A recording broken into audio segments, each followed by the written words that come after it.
नमोबुद्धाय जय भीम. मी निकिता स्वागत करते तुमचे माझ्या एका नवीन व्हिडिओमध्ये. जर तुम्हाला जीवन खरंच सुंदर बनवायचं असेल तर तुम्ही हा व्हिडिओ पूर्ण पहा. आज आपण जाणून घेणार आहोत तथागत गौतम बुद्धांनी दिलेला खरा आनंदाचा मार्ग. तर चला मग आपण जाणून घेऊया खरं सुख कशामध्ये आहे. गौतम बुद्धांनी सांगितलं, बुद्धांकडे सगळं असूनही त्यांनी का सगळं सोडून दिलं. जीवन सुंदर कसं बनवायचं. बुद्ध काय म्हणतात. भगवान गौतम बुद्धांचा प्रवास आपण पाहूया. गौतम बुद्ध यांचा जन्म कपिलवस्तू येथे झाला. तेव्हा त्यांचं नाव होतं सिद्धार्थ. राजघराण्यात जन्म झाला होता.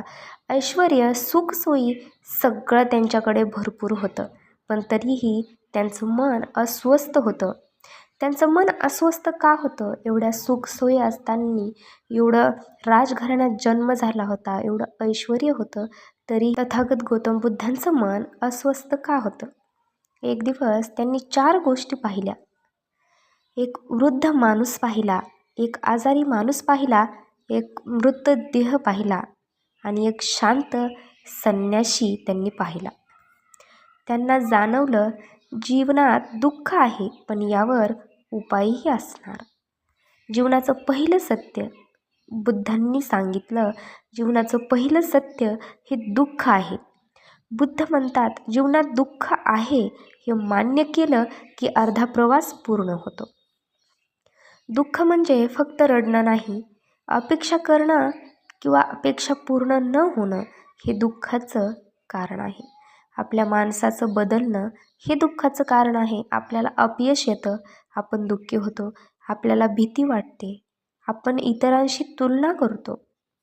जीवन सुंदर बनवायचं असेल तर प्रथम दुःख स्वीकारा. दुःखाचं कारण बुद्धांनी सांगितलं आहे. दुःखाचं कारण ही तृष्णा आहे, म्हणजेच अतिरिक्त इच्छा. आपण दुसऱ्याकडून इच्छा करतो. बुद्ध सांगतात जास्त अपेक्षा तेवढंच जास्त आपल्याला दुःख होणार आहे. आपण सतत म्हणतो अजून पैसे हवे, अजून नाव हवं, लोकांनी माझी स्तुती करावी, तरीही आपल्याला समाधानच भेटत नाही. पण समाधान नाही. जीवन सुंदर जीवनासाठी अपेक्षा कमी, कृतज्ञ जास्त. अष्टांग मार्ग सुंदर जीवनाचा रोड मॅप बुद्धांनी सांगितला आहे. आपण पाहूया बुद्धांनी दिलेला मार्ग म्हणजे अष्टांग मार्ग. अष्टांग मार्गामध्ये बुद्धांनी आपल्याला काय सांगितलं आहे. सम्यक दृष्टी. सम्यक दृष्टी म्हणजे बुद्धांनी सांगितलं आहे की आपल्याला योग्य विचार करा. सम्यक संकल्प, सम्यक वाणी, सम्यक कर्म, सम्यक आजीविका, सम्यक प्रयत्न, सम्यक स्मृती, सम्यक समाधी हे पाळलं तर जीवन आपोआप सुंदर होतं. राग कसा सोडायचा. तथागत गौतम बुद्ध म्हणतात राग धरणं म्हणजे स्वतः विष पिणं आणि दुसऱ्याला मरावं अशी अपेक्षा करणं. जीवन सुंदर बनवायचं असेल तर माफ करायला शिका. भूतकाळ सोडा, प्रत्येकाला समजून घ्या. वर्तमानात जगा. भूतकाळ म्हणजे पश्चाताप, भविष्य म्हणजे चिंता, वर्तमान म्हणजे शांती. त्यामुळे गौतम बुद्धांनी सांगितलं वर्तमानातच शांती आहे, तुम्ही वर्तमानातच जगा. भूतकाळाचा विचार जर कराल तर फक्त पश्चाताप होईल आणि भविष्याची जर चिंता कराल तर तुमच्या हातातून जो वर्तमान आहे तोही निघून जाईल. बुद्ध सांगतात present moments is the only reality.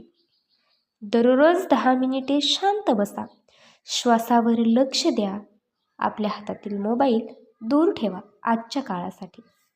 स्वतःवर प्रेम करा. बुद्ध म्हणतात तुम्ही स्वतःवर जितकं प्रेम करता तितकंच प्रेम जगावर करा. जीवन सुंदर होण्यासाठी स्वतःची तुलना थांबवा. आपण जी इतराशी तुलना करतो ती तुलना थांबवा. स्वतःला दोष देणं थांबवा. स्वतःची कदर करा. जीवन सुंदर बनवायचं असेल तर स्वतःवर प्रेम केलं पाहिजे, तेव्हाच आपलं जीवन सुंदर होणार आहे.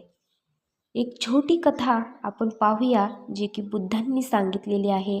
2 भिक्षूंची कथा. 2 भिक्षू नदी पार करत होते. एक स्त्री अडकली होती. एक भिक्षू तिला उचलून नदी पार करून ठेवतो. दुसरा रागावतो. तो म्हणतो, आपण स्त्रीला स्पर्श करू नये. पहिला भिक्षू शांतपणे म्हणतो, मी तिला नदी किनारी सोडलं. तू अजूनही तिला मनात घेऊन चाललायस. सुंदर जीवनासाठी मनातील ओझं सोडा. बघा किती छान आणि एकदम छोटी कथा बुद्धांनी काय म्हणजे त्या कथेतून काय शिकवण भेटते आपल्याला. सुंदर जीवनासाठी आपल्या मनातील ओझं हे सोडून द्यायचं असतं. ते घेऊन जर चाललो तर आपण आयुष्यभर दुःखीच राहू. कृतज्ञता, आनंदाचं गुपित हे कृतज्ञता आहे, हे गौतम बुद्धांनी सांगितलं आहे. 3 गोष्टी लिहा ज्याबद्दल तुम्ही आभारी आहात. जीवन बदलायला सुरुवात होईल. कोणत्याही 3 गोष्टीचा तुम्ही विचार करा ज्याच्याबद्दल तुम्ही आभारी आहात. तुम्हाला असं वाटतं की ही गोष्ट माझ्याकडे आहे आणि ह्या गोष्टीने मी आनंदी आहे. तुमचं जीवन बदलायला सुरुवात होईल. सुंदर जीवनाची 10 सूत्रे तथागत गौतम बुद्धांनी आपल्याला सांगितली आहेत. ती आपण 10 सूत्रे कोणती आहेत ही जाणून घेऊया. पहिलं सूत्र बुद्धांनी सांगितलं, कमी बोला आणि जास्त ऐका. नंबर 2, राग धरू नका. नंबर 3, साधं जीवन जगा. नंबर 4, चांगल्या लोकात राहा. नंबर 5, वाचन करा. नंबर 6, ध्यान करा. नंबर 7, तुलना करा. नंबर 8, आई वडिलांची सेवा करा. नंबर 9, मदत करा. नंबर 10, प्रत्येक दिवस हा नवा सजवा. बघा बुद्धांनी सुंदर जीवनाची किती छान 10 सूत्रे आपल्याला दिली आहेत. ही एकदम लक्षात ठेवा आणि ह्या सूत्रानुसार आपल्या जीवनात बदल करायला शिका. जीवन सुंदर होण्यासाठी बाहेर काही बदलायची गरज नाही. बघा तथागत गौतम बुद्ध काय सांगतात, जीवन सुंदर होण्यासाठी बाहेर काही बदलायची गरज नाही. मन बदललं की सगळं बदलतं. बुद्धांनी राजपद सोडलं. पहा बुद्धांनी राजपद सोडलं कारण त्यांना शांती हवी होती. आपण राजपदात नसूनही अस्वस्थ आहोत. चला आजपासून तक्रार करूच नका आणि कोणासोबत तुलनाही करू नका. फक्त शांतता आणि कृतज्ञता आणि प्रयत्न चालू ठेवा की आपलं जीवन सुंदर कसं बनवता येईल. आपल्याला वाटतं सुख म्हणजे पैसा, मोठं घर, प्रसिद्धी, लोकांची स्तुती म्हणजे आपण खूप मोठे झालो.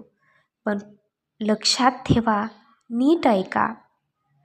पण 25,000 वर्षापूर्वी एका राजकुमाराने हे सगळं सोडलं होतं. तो राजकुमार म्हणजे महामानव तथागत गौतम बुद्ध.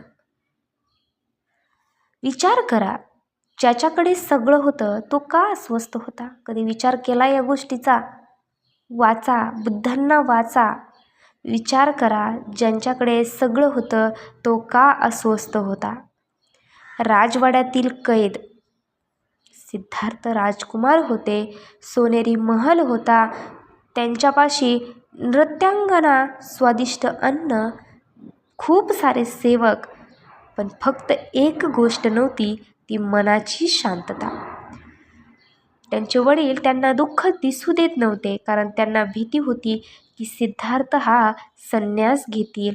कारण त्यांना आशित मुनीने सिद्धार्थ जन्मले त्याच वेळेस त्यांनी सिद्धार्थाचं भविष्य सांगितलं होतं की हा एक उत्कृष्ट राजा होईल किंवा संन्यास. पण सत्य किती दिवस लपणार? 4 दृश्यांनी आयुष्य बदललं. एक दिवस सिद्धार्थ बाहेर गेले आणि त्यांनी काय पाहिलं हे आपण पाठीमागे पाहिलं. एक वृद्ध माणूस, एक आजारी माणूस, एक मृतदेह आणि एक शांत संन्यासी त्यांनी पाहिला. त्या रात्री त्यांनी स्वतःला प्रश्न विचारला, जर हेच जीवनाचं सत्य असेल तर मी खोट्या सुखात का जगतोय? इथेच बुद्धांचं जीवन बदललं. पहा, बुद्ध म्हणतात, जर हेच जीवनाचं सत्य असेल तर मी खोट्या सुखात का जगतोय? बुद्धांचं तिथेच जीवन बदललं. एक बुद्धांनी धाडसी निर्णय घेतला. वयाच्या 29व्या वर्षी त्यांनी पत्नी, लहान मूल लहान मूल राजसत्ता आणि संपत्ती सगळं सोडलं, कारण त्यांना उत्तर हवं होतं. दुःख संपवायचं होतं. दुःखावर उपाय आहे हा शोधून काढायचा होता. बोधिवृक्षाखाली निर्धार केला. ते उशिरा एक निर्धार घेऊन बसले.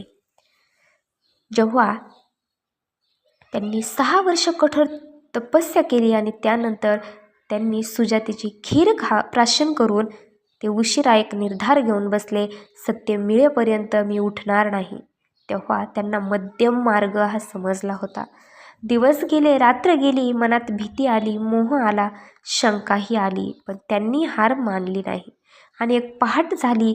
ते सिद्धार्थ राहिले नाहीत, ते झाले बुद्ध, ज्याचा अर्थ असतो जागृत झालेला. पहिलं सत्य, जीवनात दुःख आहे हे आपल्याला बुद्धांनी सांगितलं. लोकांना वाटतं बुद्ध दुःखाबद्दलच बोलले, पण त्यांनी दुःख सांगितलं नाही. त्यांनी दुःखातून मुक्तीचा मार्ग सांगितला आहे. हे लक्षात घ्या. बुद्धांनी फक्त दुःखच सांगितलं नाही, पण त्यांनी दुःख सांगितलं तर नाहीच, पण त्यांनी दुःखातून मुक्तीचा मार्ग सांगितला आहे. की दुःख तर आहेच, पण त्या दुःखावर उपाय देखील आहे, हे बुद्धांनी आपल्याला सांगितलं आहे. बुद्ध म्हणाले, जन्मच दुःख आहे, वार्धक्य बी दुःख आहे, आजार दुःख आहे, मृत्यू दुःख आहे, अपेक्षा ही दुःखच आहे. आणि आपण आजही ह्याच चक्रात अडकलो आहोत. बुद्ध आज असते तर काय सांगितलं असतं आपण पाहूया. ते म्हणाले असते, मोबाईल कमी वापरा, तुलना थांबव, स्वतःशी प्रामाणिक राहा, मन शांत ठेव, कारण बाहेरचं जग बदलणार नाही, मन बदललं की जीवन सुंदर होतं. सुंदर जीवनासाठी बुद्धांनी 5 शक्तिशाली वाक्य. राग धरणं म्हणजे स्वतः विष पिणं. शांत मनातच खरी शक्ती आहे, हे बुद्धांनी सांगितलं आहे. तुमचा सर्वात मोठा शत्रू हे तुमचं मन असू शकतं नाही, हे तुमचं मनच आहे. कारण आपण म्हणतो ह्याने मला त्रास दिला, तो माझा शत्रू आहे, तो माझा दुश्मन आहे आणि मला शिवी दिली. पण जर आपण ते स्वीकारलंच नाही तर आपल्याला दुःखच होणार नाही. हे बुद्धांची शिकवण आहे. द्वेष कधीही द्वेषाने संपत नाही. वर्तमान क्षण हाच खरा जीवन आहे. आणखी एक छोटी कथा आपण पाहूया.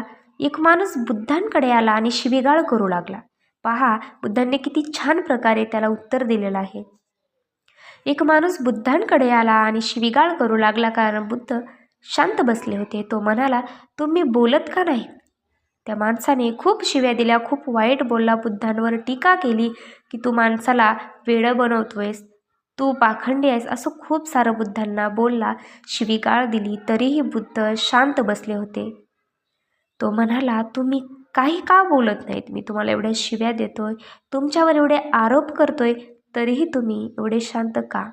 बुद्ध म्हणाले, जर कुणी तुम्हाला भेट देईल आणि तुम्ही ती स्वीकारली नाही तर ती भेट कोणाकडे राहते? तो म्हणाला, ती भेट देणाऱ्याकडेच राहते. मग बुद्ध म्हणाले, मग तसंच, मग तुझा राग मी स्वीकारतच नाही, तुझ्या त्या शिव्या दिल्या त्या मी स्वीकारल्याच नाही, तर त्या तुझ्याकडेच राहिल्या, मला राग यायचा प्रश्नच नाही. पहा, या छोट्याशा कथेतून बुद्धांनी आपल्याला किती मोठा धडा दिला आहे. आज आपण का अस्वस्थ आहोत? आज आपण शांत नाहीत. आपण कोणत्याच गोष्टीत समाधान मानत नाही. त्यामुळेच आज आपण अस्वस्थ आहोत. जास्त अपेक्षा ठेवतो आपण प्रत्येक गोष्टीत इतरांसोबत तुलना करतो, सोशल मीडियावर प्रेशर करतो. सोशल मीडियावर जे प्रत्येक दाखवतं तसंच प्रत्येकाचं आयुष्य नसतं, पण आपण त्याच्यासोबतही तुलना करतो. सततची स्पर्धा चालू असते आपली, प्रत्येकासोबत स्पर्धा, आणि स्वतःसोबत स्पर्धा करा, असं बुद्धांनी सांगितलं. पण बुद्धांनी साधा मार्ग सांगितला आहे. साधं जगा आणि उच्च विचार ठेवा, असं सांगितलं बुद्धांनी. साधंच जीवन जगा, पण तुमचे जे विचार आहेत ते विचार उच्च ठेवा. पहा, बुद्धांनी किती छान शिकवण दिलेली आहे आपल्याला. तर बुद्धांनी असं खूप काही शिकवलं आहे आपल्याला. जर वाचलं तर खरंच आपलं जीवन सुंदर झाल्याशिवाय राहणार नाही. व्हिडिओ आवडला असेल तर आपल्या चॅनलला नक्की सबस्क्राईब करा आणि जे अस्वस्थ आहेत त्यांना हा व्हिडिओ नक्की शेअर करा. लवकरच भेटूया एका छानशा व्हिडिओमध्ये. नमो बुद्धाय, जय भीम आणि कमेंटमध्ये लिहा